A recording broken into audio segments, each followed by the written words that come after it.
Oh, I wish I could ride you today, but instead I got other stuff to work on. Oh, hey guys, welcome back to Hands On channel. We're out here at my big shop today.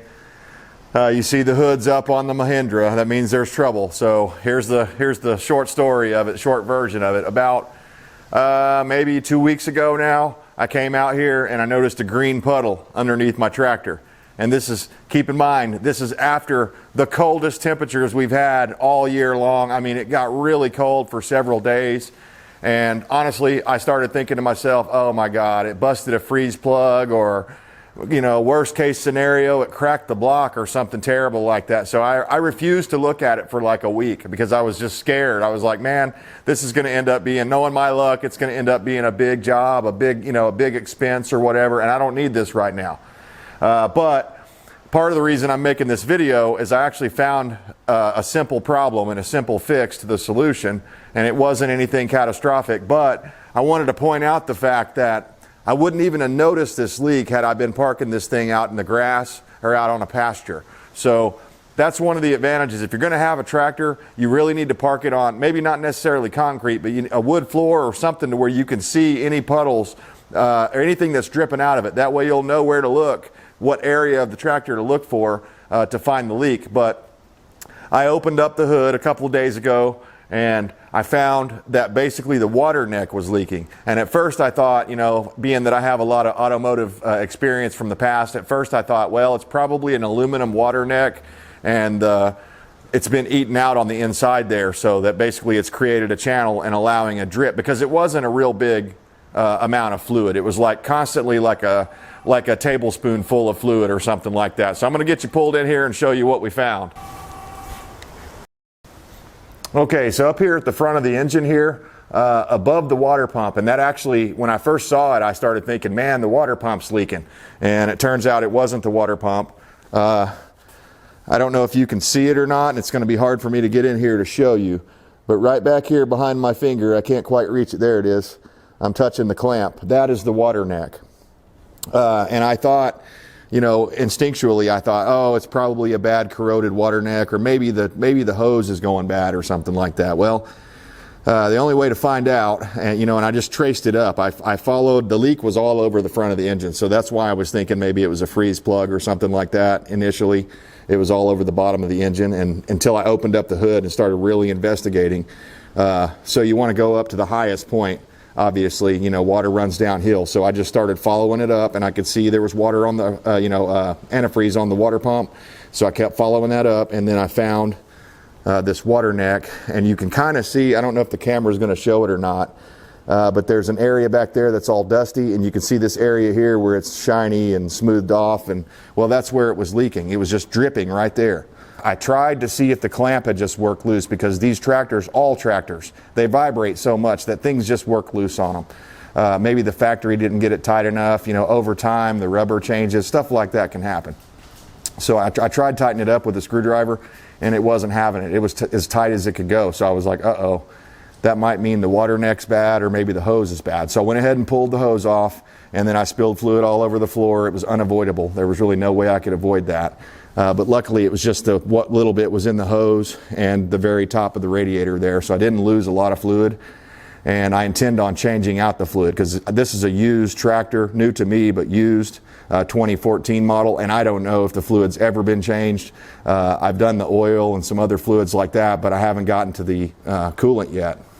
So that's part of the reason that I was freaking out, thinking, oh my God, it busted the block or something. And of course, a tractor is like 80% motor. Without that, nothing else matters. So, it's a really big deal, and I didn't want to have any problems. And I'll admit, I go online to the tractor forums, and I look for problems that I don't actually have, just so that I can kind of know what to do whenever those problems do arise in the future. So anyways, lucky me, it was only the hose was loose. I pulled it off. I looked around to see if the water neck was rusted or anything like that, and it wasn't. So I just cleaned it up with a red rag. I just cleaned it up really good. And then I cleaned out the inside of the hose really good. And before I reinstalled it, I took a little bit of white lithium grease, and I put that around the fitting and on the inside of the hose. And I screwed it on, and I tightened it up as tight as I could get it with the screwdriver. and it wasn't super tight still. I felt like it was still a little loose. I could still twist it like this, and I was like, that's not good enough. So I grabbed a socket, and whatever size that was, I think it was like an 8mm or something.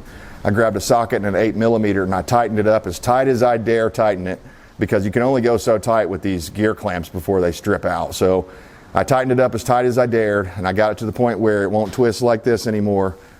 So now I just topped it off with some distilled water, and again, I only lost just a tiny little bit of fluid, so it should be fine.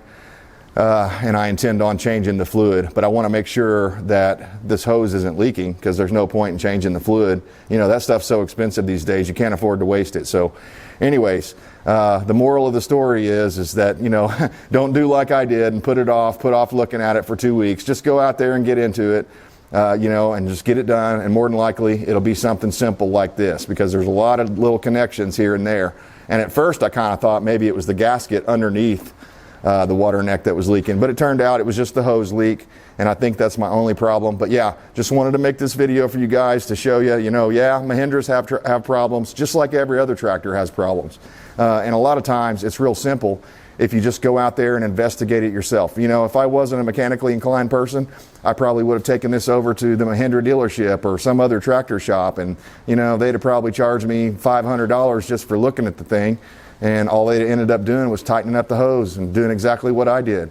So a lot of money can be saved if you're willing to do this stuff. And again, I want to stress the importance of having some kind of a slab or concrete thing, or you can do like I did here, and I just laid a catch pan down there. Once I noticed it was leaking, I got my automotive catch pan, and a lot of that fluid is from where I pulled the hose off, you know, but it would leave, like I said, about a tablespoon each day down there, and it was just driving me nuts, because that's sitting here cold. And what was scaring me is that, you know, you go out, if you're going out there all day long running this thing for 8-10 hours a day, doing brush hogging or any kind of field work, once that stuff's heated up and under pressure, it could leak a lot faster. So it's better to find these problems on the front end rather than on the back end when your temperature gauge is overheating and all this stuff. So anyways, guys, just a quick one here to show you guys that, you know, problems can be solved. So now I'm going to start it up, because I spilled fluid all over the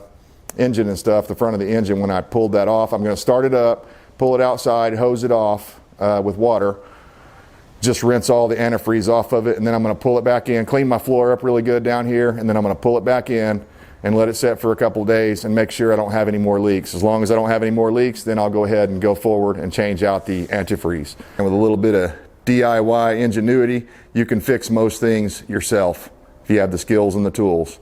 Anyhow, that Harley Davidson is calling my name, so I'm going to get out here and ride around for 20-30 minutes before the sun goes down and enjoy this warm weather. Appreciate you guys tuning in, and until then, we'll see you next time.